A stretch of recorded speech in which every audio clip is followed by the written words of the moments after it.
Sékou Touré, c'est le titre d'une œuvre littéraire écrite par Dame Maïmouna Mariga. Dans cet ouvrage, elle retrace sa vie et celle de son mari, ex-détenu du Kambouaro. Ce livre a été présenté le week-end dernier aux Guinéens en présence de plusieurs personnalités à Issatouba. Mémoire d'une rescapée de la dictature du régime Sékou Touré est le titre du livre de Maïmouna Mariga. Dans cet ouvrage de 220 pages, l'auteur retrace sa mésaventure sous le premier régime guinéen. Je lis certains témoignages et certaines explications de fausses choses en disant voilà ceci, c'est cela. Je voulais rectifier ça et puis en même temps faire un témoignage pour qu'on sache exactement ce qui s'était passé. Les témoignages de l'écrivaine ont ému les participants venus de nombreux à la dédicace de ce livre. En publiant ton livre titré « Mémoire d'une rescapée de la dictature de Sékou Touré », tu viens de renforcer deux transtemporalités, la tienne et celle de ton illustre époux.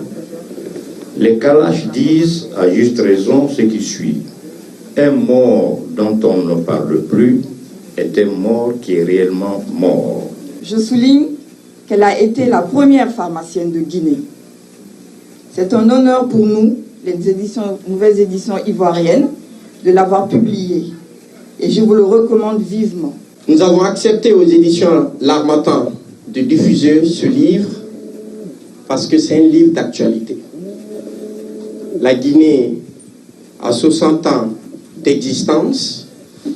Les Guinéens doivent écrire pour permettre à ce pays de se réconcilier avec lui-même. C'est extrêmement important. Maître Cheikh Sako, le ministre de la Justice, et Jibril Tamsir Nian, doyen des littéraires, apprécient les qualités de l'auteur.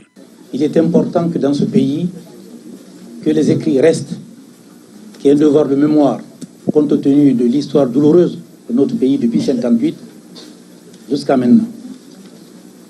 Et je pense que, Madame Mariga, vous avez donné la voix. J'espère pour ma part que d'autres vont suivre cette voie pour que l'histoire de ce pays, la réalité de l'histoire de ce pays, soit quelque chose de réel, soit quelque chose qui soit palpable et qui soit connu également par tous les Guinéens. C'est d'abord l'œuvre d'une femme. Elle appartient à la première génération de jeunes filles qui ont fréquenté l'école, fréquenté le collège.